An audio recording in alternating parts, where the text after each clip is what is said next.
Hi and welcome to lesson number 8 of section number 7। इस section में basically हम आपको स्टेक होल्डर के हवाले से बता रहे हैं। तो ये जो लेसन है स्पेसिफिकली आपके जो हमारा दूसरा प्रोसेस है stakeholder management knowledge area का प्लान स्टेक होल्डर मैनेजमेंट उसके आउटपुट्स के हवाले से हमें बता रहा है। बेसिकली इस प्रोसेस के हमें दो आउटपुट मिलते हैं, एक मिलता है प्लान स्टेक होल्डर मैनेजमेंट और दूसरा हमें मिलता है बेसिकली प्रोजेक्ट डॉक्यूमेंट अपडेट्स। जब मैं स्टेक होल्डर मैनेजमेंट प्लान की आउटपुट की बात करता हूं तो मैं कहता हूं जो हमारा स्टेक होल्डर मैनेजमेंट प्लान है ये हमें गाइड कर रहा है कि हम क्या स्ट्रेटजीज अपनाएंगे ताकि हम अपने स्टेक होल्डर्स को थ्रू आउट द प्रोजेक्ट जो है वो एंगेज रख सकें। जनरली अगर मैं इस डॉक्यूमेंट की बात करूं तो हम ये कहते हैं कि इस डॉक्यूमेंट में हम ये डिफाइन करते हैं कि जो हमारा स्टेक होल्डर है उसकी करंट इंगेजमेंट क्या है, उसकी डिज़ायर्ड इंगेजमेंट क्या होनी चाहिए, हम किस तरह से उसकी इम्पैक्ट को असेस करेंगे, क्या वो इम्पैक्ट कर सकता है हमारे प्रोजेक्ट में अगर वो करंट से डिज़ायर्ड में जो है वो कन्वर्ट नहीं होता। हमारी स्ट्रेटजीज़ क्या होंगी कि हम किस तरह से उसको बहला फुसला के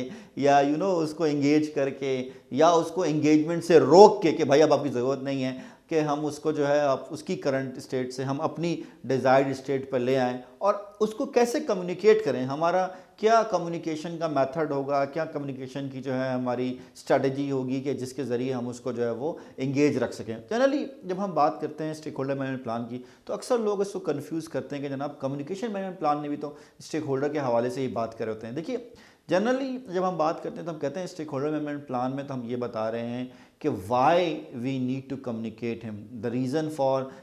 कम्युनिकेशन क्या है कि हम उसकी करंट स्टेज को जो है वो फ्यूचर या डिज़ायर्ड स्टेट में ला रहे हैं। लेकिन जब हम कम्युनिकेशन मैनेजमेंट प्लान की बात करते हैं तो उसमें हम ये नहीं कहते कि why we need to communicate a specific stakeholder, we talk about how we communicated, हम कौन सा मॉडल यूज़ कर रहे हैं, कौन सी टाइप ऑफ मीटिंग यूज़ कर रहे हैं, ठीक है, किस तरह की प्रेजेंटेशन यूज़ करेंगे, क्या फ्रीक्वेंसी होगी उससे मीटिंग करने की। तो it's all about communication management plan. तो यहाँ पर जो दूसरा आउटपुट हमें अवेलेबल है वो है प्रोजेक्ट डॉक्यूमेंट अपडेट्स, कि अगर हम समझते हैं कि हमारी इस एक्टिविटी की वजह से हमारे प्रोजेक्ट स्केड्यूल में कोई चेंज आया है, कोई एक एक्टिविटी कम ज़्यादा करनी पड़ गई है, या हम समझते हैं कि जो हमने स्टेक होल्डर रजिस्टर में स्टेक होल्डर की आइडेंटिफिकेशन असेसमेंट और क्लासिफिकेशन की थी, अगर उसमें हमें कोई चेंजेस करनी है तो वो जो है हम यहाँ पर परफॉर्म कर सकते हैं। So that is all about the plan stakeholder management with their outputs. Next जो हमारा लेसन है लेसन नंबर 9, उसमें हम आपको जो है वो इंगेज जो है करना है स्टेक होल्डर को उसके हवाले से बताएंगे। तो जो प्रोसेस है वो है हमारे पास मैनेज स्टेक होल्डर एंगेजमेंट।